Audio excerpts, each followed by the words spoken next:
Hi, Marcus. It's great to meet you, and thank you so much for joining me today. Before we dive in, can you tell me a bit about yourself and how you discovered carnivore? How did it all start for you? Yeah, man, I'll do my best to keep this brief, but played a ton of sports as I was growing up. When I went into high school, I started to focus more so on American football and basketball. And specifically for football, I wanted to put on weight. And so I started eating anything and everything. It was basically the seafood diet. If I saw it, I ate it, and it worked. It worked really well. I put on a whole bunch of weight, not necessarily all good weight, but a lot of weight. And then when I stopped playing sports after high school, or shortly after high school, I basically just continued to eat that way, and my energy expenditure went down a lot.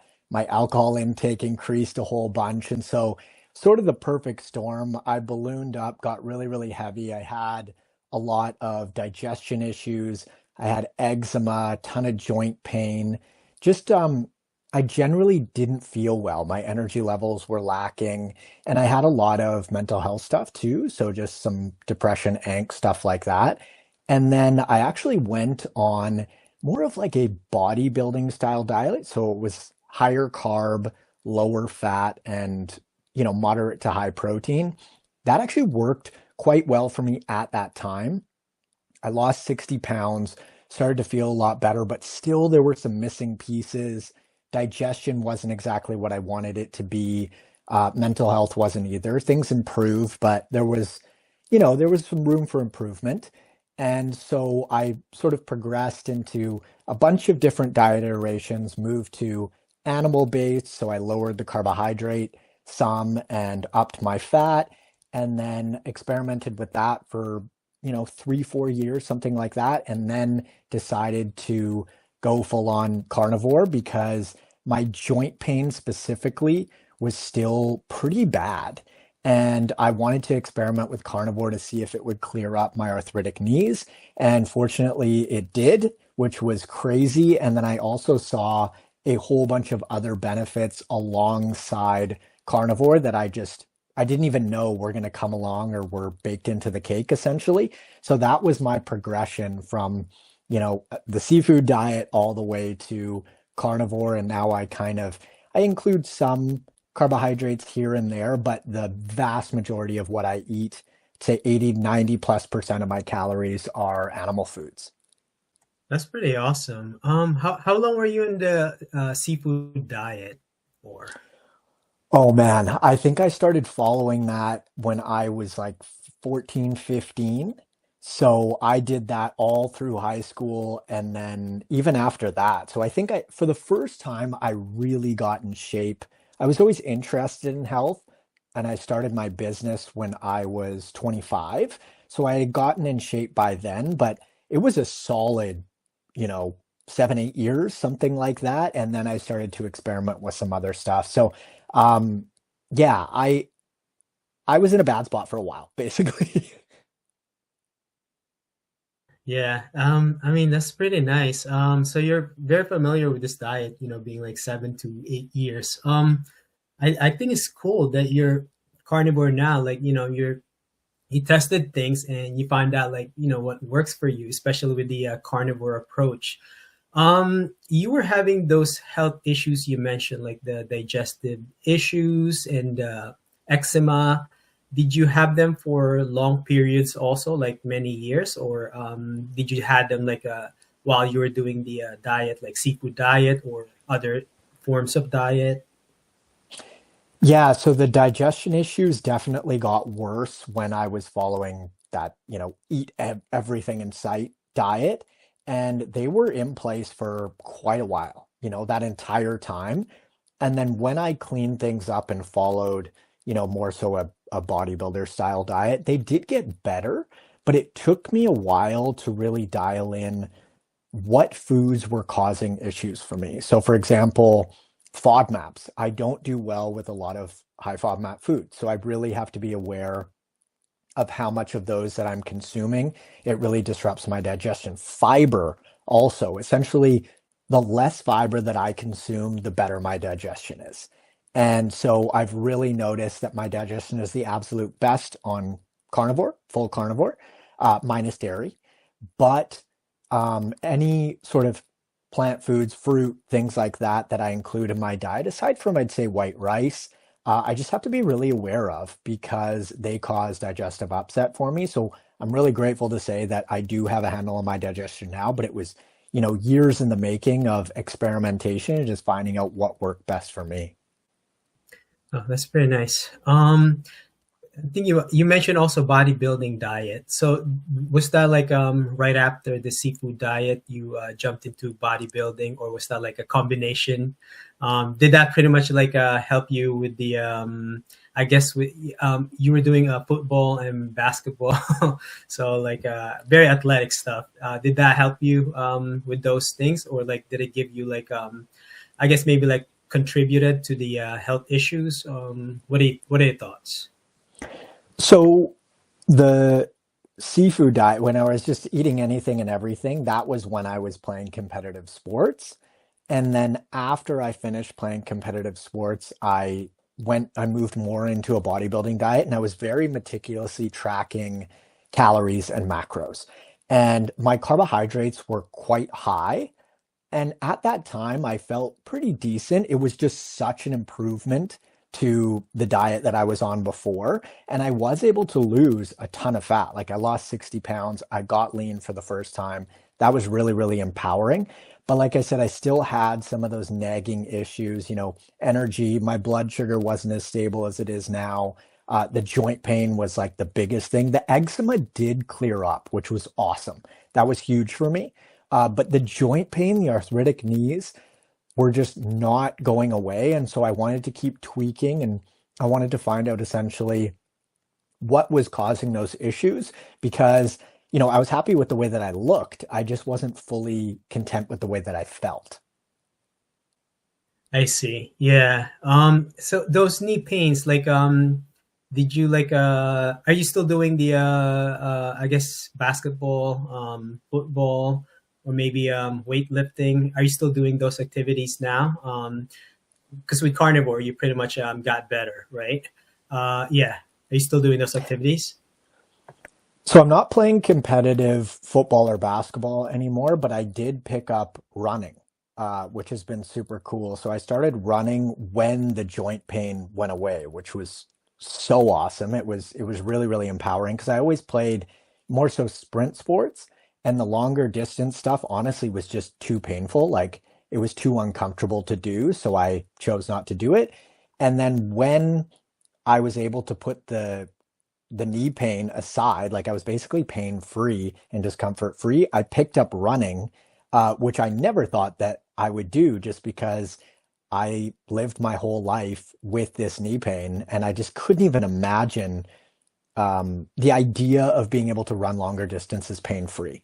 And so now I do more so running. I also lift. I do like a couple of full body workouts per week, but running is sort of my main passion at this point in terms of movement. I walk a ton too, but running is really where it's at as far as my, I'd say my passion. I'm pretty obsessed with it right now. I go through some phases, but running's where it's at.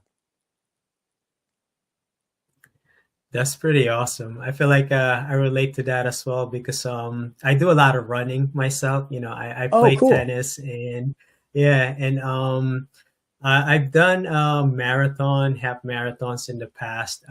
So I mean, those were years before I was carnivore, like back in 2019. Hmm. But I want to test it now, like how I would do like with carnivore. I feel like I don't even need to train for it, you know, because I feel so good. But yeah, how does being carnivore like affect your you doing long distance running now? Like, do you feel? I'm sure like it's very empowering to you, right? Like, is this like do you like I guess do you eat before you go run, or maybe do you eat after those long runs? Yeah, so I don't eat before I run. I much prefer to run fasted. And so I will have a cup of coffee beforehand. That's about it. And then I go out for my run. Depending on how far I'm going to run, I may include small amounts of well-digested carbohydrates. And when I say well-digested, that's well-digested for me. So carbohydrates that I tolerate. But if I'm going to do a run that is less than, say, 20 or 25K, which, what is that in maybe 15 miles, something like that, 15 to 20 miles. I will very rarely I'll consume carbohydrates. It's usually when I'm pushing the distances up, 25, 30, 40, 50K that I will include some carbohydrate, which is typically actually for me, my favorite source while I'm running is just green grapes because they are very low oxalate, very low fiber, and I tend to tolerate those well. But for the vast majority of my runs, I just don't eat beforehand. I eat, meat before and or meat the night before and then meat after my run, and that fuels me just fine. One thing that I do need to be pretty aware of is hydration. So electrolyte status, because I do find that without carbohydrates, it is a little bit more difficult to stay hydrated.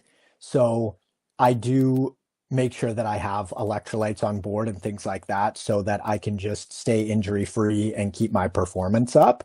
But yeah, it's only the longer distance stuff that I include a small amount of carbohydrate. Otherwise, it's just a bunch of meat, fish, seafood, and eggs. That's pretty awesome. Yeah. I think you mentioned 50K distance. Have you so you've done pretty much like ultra marathons and like marathons. What was your time like with the marathon, the full marathon? Just very So I, curious. yeah, yeah, I have run a bunch of marathons, but never in an actual race. So I'll just like go out on a Saturday and I'll run a slow marathon kind of thing. So I've never actually gone for time. I personally much prefer to run further and slower. So for example, I much prefer the ultra marathon distance, but I'm not trying to like break any records. I'll just go out on say a Saturday and make it an afternoon and run, 30, 40, 50K. I did do a what's called a backyard ultra marathon last summer. So that is basically a 4.1 mile loop, and you have to make it back to the beginning within an hour. And as long as you make it back to the beginning within the hour, you can go again. And you basically just go until you quit. And so I ended up running 50 miles for that, and then I tapped out. But that was a super cool experience, and it's something that I'd like to do more of. But it was really interesting because, it wasn't my body that gave out, it was my mind. It was just I was mentally done. And so I'm keen on building up that sort of that mental muscle and seeing if I can push it to, 100K, maybe beyond that. There are some pretty cool longer races that I am interested in getting into down the line if, I'm still feeling the running. But yeah, it's been pretty cool. I don't know what your marathon times are. I've never tried to go for, a super fast time, but I really do like the distance stuff. Yeah, that's pretty cool. I feel like I want to do that myself, the way how you're approaching the long distance, not maybe in a competitive aspect, but challenging yourself, longer and longer. I think that's pretty impressive. I mean, my time, I remember it was like 6 hours something. That was my first and last, looking back at it now. But I'm thinking of, entering a full marathon later this year, but we'll see how it goes. Yeah, it's a Yeah. cool goal. I Um, really like having something like planned, and then I feel like that thing is pulling me towards it, and it's like gives me purpose and a reason to train and stay active and fit and healthy and stuff. But yeah, the marathon's a great distance. yeah, I absolutely, I agree. Yeah. Marcus, what motivates you to keep going in your journey? Like now that you're aware of this carnivore approach, is it like inspiring others or maybe the carnivore community? Is it like maybe are you frustrated with the conventional medical approach or the nutritional side? Yeah, what are your thoughts? Yeah, good question. So I have a nutritional coaching business and I started it when I was 25. So that was over 13 years ago. So I've been helping people lose fat and get healthy for the last 13 years. And that's what I do for a living. And so one of the reasons why I like to stay fit and healthy and feeling my best is because of my clients, and it keeps me accountable. It's amazing. It's really nice that way. It's a source of external accountability. And then obviously I just find like I feel so much better, and when I feel better day to day, everything is just more fun. And I find also when I feel better, all of my relationships are better.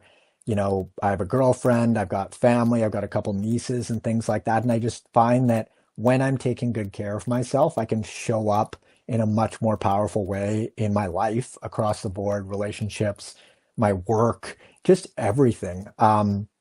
It's just a much more enjoyable place to sit, I find. So that all that stuff is sort of my why and my reason to keep up with these awesome habits. Yeah, that's pretty cool. Wow. Before you were going carnivore, what was your favorite food?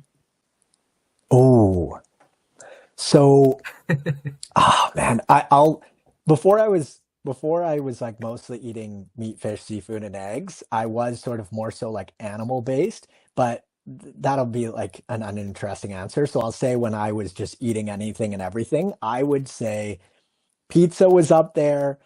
Peanut M&Ms were definitely on my hit list. I was a big ice cream guy, like cheesecake, really rich desserts, things like that. So it was basically like, you know, the more calories, the better. The more calories, the better. Just get it in me. And I was all about taste. So I could pound the food, that's for sure. Yeah, that's pretty cool. Yeah, I mean, I totally relate with you with the pizza. Pizza is up there, and also the pasta, yeah, the fried foods. Yeah. Oh Um, man, they're so looking, delicious. yeah, yeah. Looking back at the start of your journey, did you had like mistakes you made before transitioning to carnivore? Maybe have you ever had a moment of doubt like with carnivore? Like you ever had this moment where hey maybe something is not clicking, it's not working, and you kind of want to give up, but you kept on going, because you were testing this out. But yeah, Yeah, I'm really glad you asked that. So I have issues with oxalates. And so I discovered that when I went carnivore for the most part. And I found that the lower my oxalate intake was, the better my knees felt. But I also was like, okay, calcium binds to oxalate.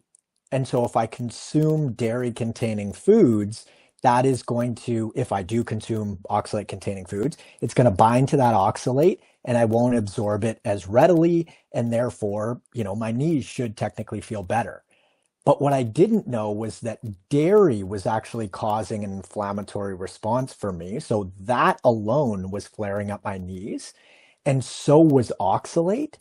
And so I kept the dairy in my diet for too long. I just didn't experiment without it for long enough to find out that it wasn't just the oxalate that was causing my arthritic knee symptoms, it was also the dairy. And another thing was electrolytes. So I underestimated how much sodium specifically that I need when I am strict carnivore.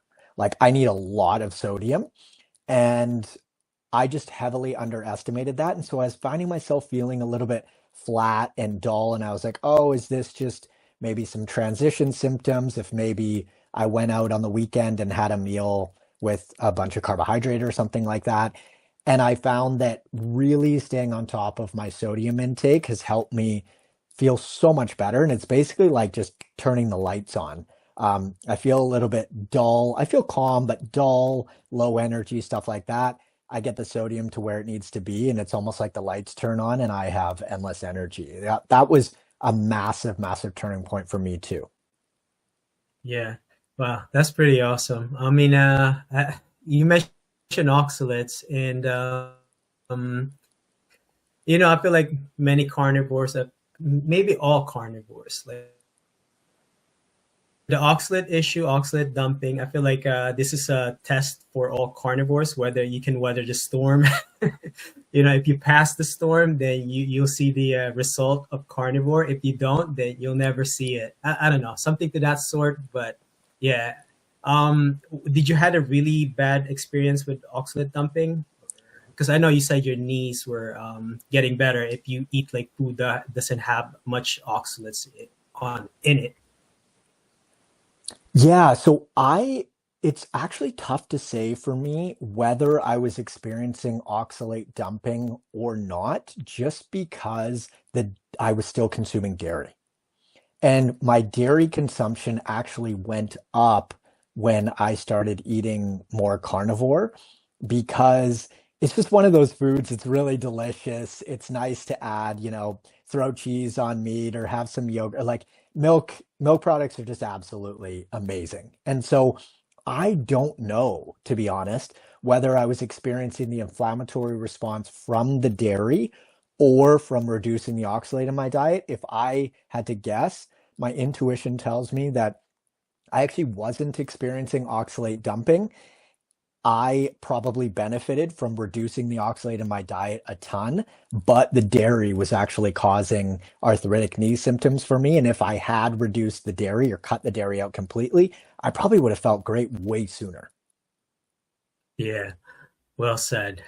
Um, what does a typical day or maybe a week eating look like for you? Do you keep things pretty much consistent or do you switch things up? Maybe you can walk me through what you usually eat, like maybe daily or weekly.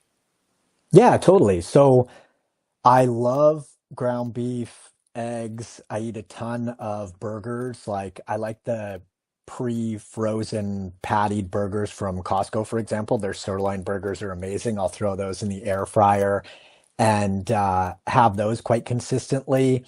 I really like steak.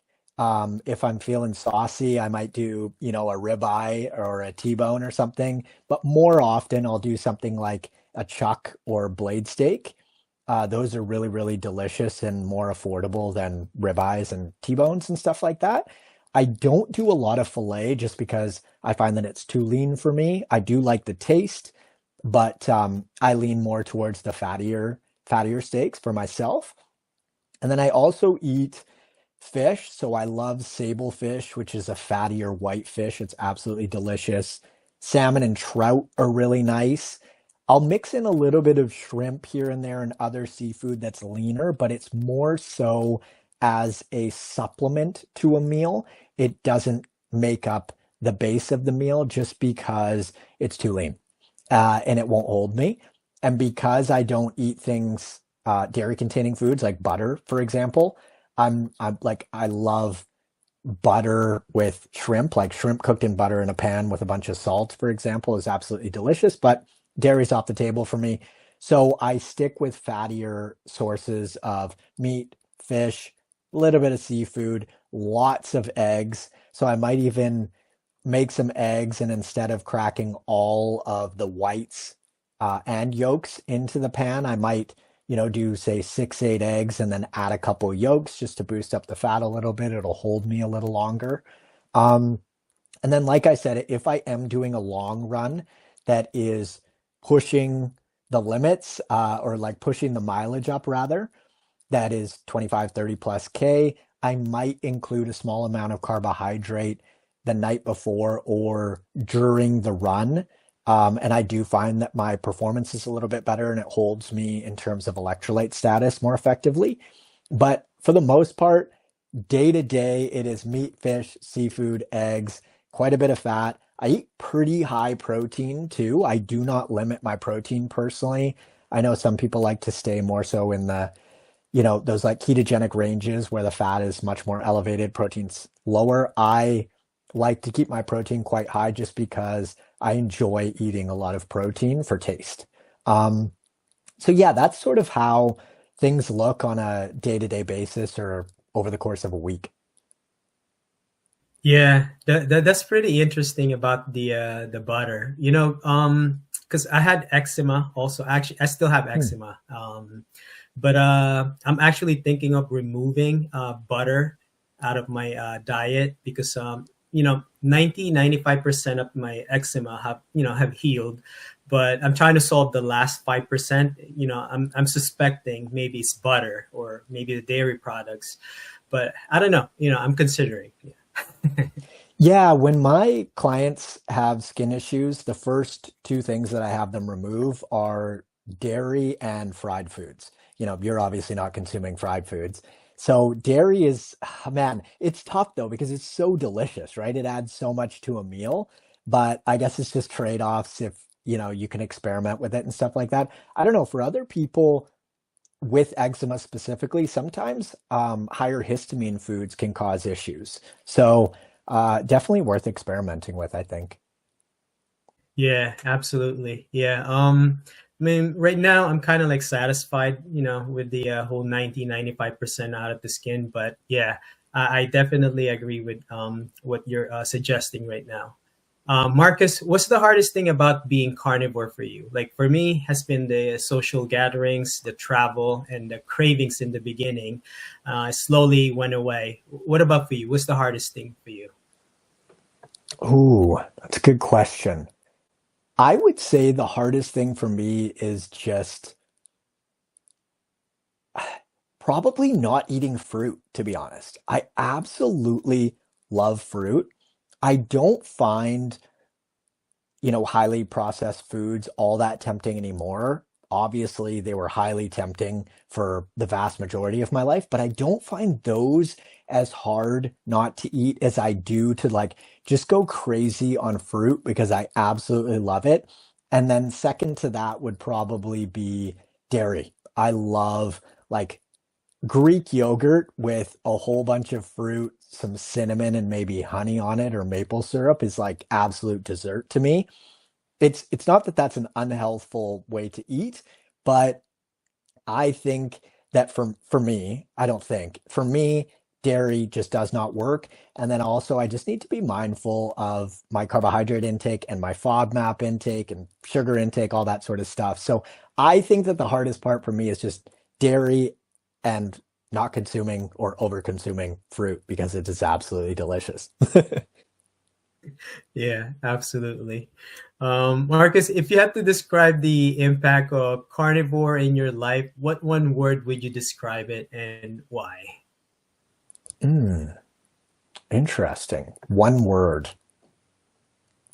I would say empowering. I would say empowering because I feel like, you know, going back to that last question, it can be difficult at times to stay on point, to eat the things that make me feel my best. But I know that if I do stay on point and dial things in nutrition wise, I can feel incredible. And so I find that empowering in the sense that I view it as just a choice. There's no judgment, it's not good, bad, anything like that. It's just my choice based on how I want to feel. And I also feel very fortunate that I know that at this point in my life where I know exactly what to do to feel really good. And so it just comes down to essentially trade-offs and what I want most. So I would say empowering. That's pretty awesome. Yeah, I like that word. Um, Knowing what you know now about, health and nutrition, about this carnivore, if you can give a piece of advice, maybe to someone just starting or they're having like some chronic issues and they see you're having, good results with it, but they're very skeptical. They think they're going to get a heart attack or some heart problems, but, they're holding back. So what would you tell them? I would say two things. The first thing is you don't know what you don't know.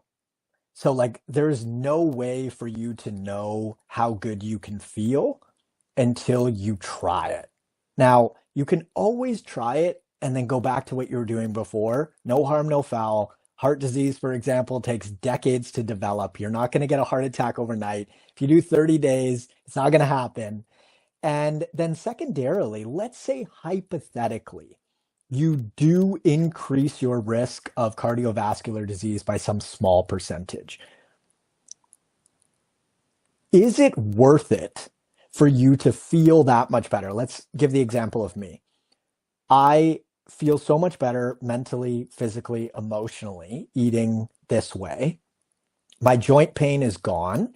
If my cardiovascular risk goes up by some tiny fraction, in my opinion, that's still worth it for me to eat this way. And so it's all about, I think, zooming out, looking at the big picture.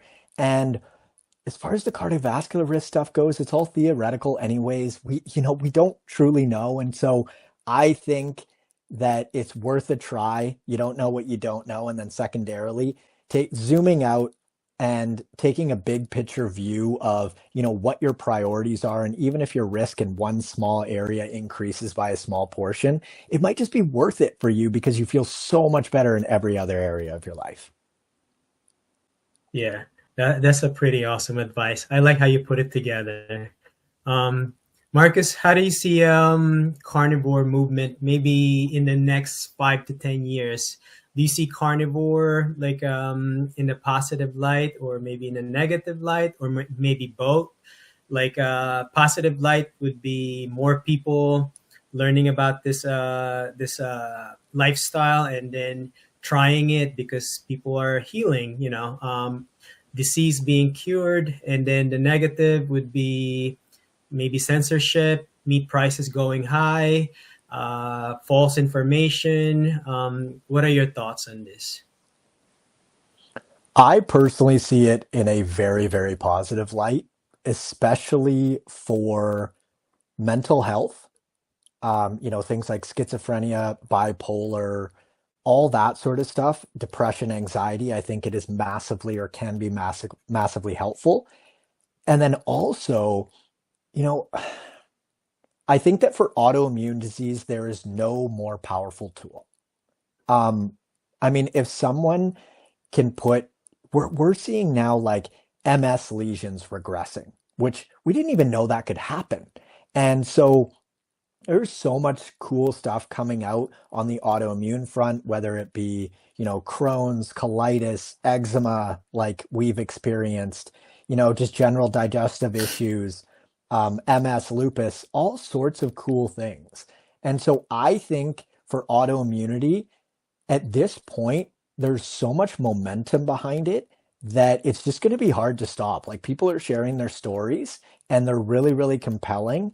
And I think that, all signs point towards, this whole thing moving in a really positive direction. I think it's going to be really, really powerful, especially because a lot of these medications, quote unquote medications, drugs for these conditions are not working. And this is. So I see that as a really great thing. Yeah, I absolutely agree with you with the momentum, like, going high up there, and more people like learning about this. Yeah, absolutely. Marcus, can you talk a little bit about your coaching business, I guess with your clients? Do you pretty much get someone to jump into carnivore, or like do you adapt to their lifestyle, get to know them first, and then or do you pretty much suggest carnivore or maybe a different diet? How they approach their health. Yeah, so I meet my clients where they're at. So, realistically, most folks are not going to go from a standard American diet overnight and flip to carnivore. It's just quite rare. So, what I do is meet my clients where they're at, and sort of like my base level entry point is emphasizing single ingredient whole foods that you tolerate well, so digestion wise, with an emphasis on animal protein.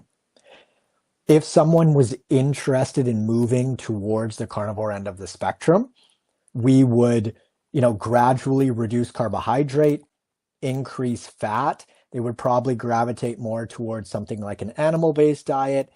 If they resolved all their issues and got all of the all of their goals, they reached all of their goals with an animal-based approach, let's say, go no further. If they wanted to progress into something like carnivore, we could absolutely move them in that direction, start lowering the carbohydrate more, increasing the fat, and then moving them towards carnivore. So I basically just meet my clients where they're at. It's totally up to them what sort of dietary pattern that they'd like to implement based on their lifestyle preferences, goals, all that sort of stuff. I am diet agnostic. I don't care if somebody wants to eat a single ingredient whole foods diet or a carnivore diet or anything in between. I think whatever works for that individual. Realistically, most people, I'm not sure they need to go carnivore to resolve all of their issues. I think it's a really powerful tool. Maybe they can do it for a period of time and then start to reintroduce foods. A lot of folks find that really beneficial and helpful. So basically, it's just about meeting them where they're at and sort of guiding them in a healthier direction. And I predominantly work with clients that want to lose fat and get healthier. And so fat loss is a big part of that. And so most people, the vast majority of people are going to be far healthier, whether they lose fat on a carnivore diet or a single ingredient whole foods diet or an animal-based diet. If we can just move them in that direction, it's massively, massively helpful, and they're going to be healthier. That's pretty awesome. Marcus, if people want to reach out or connect with you, where's the best place to reach you? Yeah, so on YouTube, they can reach me at Marcus Sidhu, which is just my name, MarcusSidhu. And then on Instagram, I'm at Marcus Sidhu as well. I have a podcast called the N1 Fitness Podcast, and like nutrition, the number one in podcast. And TikTok, I think I'm the Marcus Sidhu. I'm not as active on TikTok there, but YouTube, Instagram, and the pod are pretty big. And then I also have a website, which is n1fitness.com. And that's where all my coaching and stuff like that is located if folks are interested in that. Excellent. Marcus, I'll make sure to post all of them in the description for people to reach you. Marcus, thank you again for joining me. I really enjoyed hearing your story and learning about your carnivore journey. I appreciate you taking the time to share. Thank you. Thanks for having me on, man. That was really fun.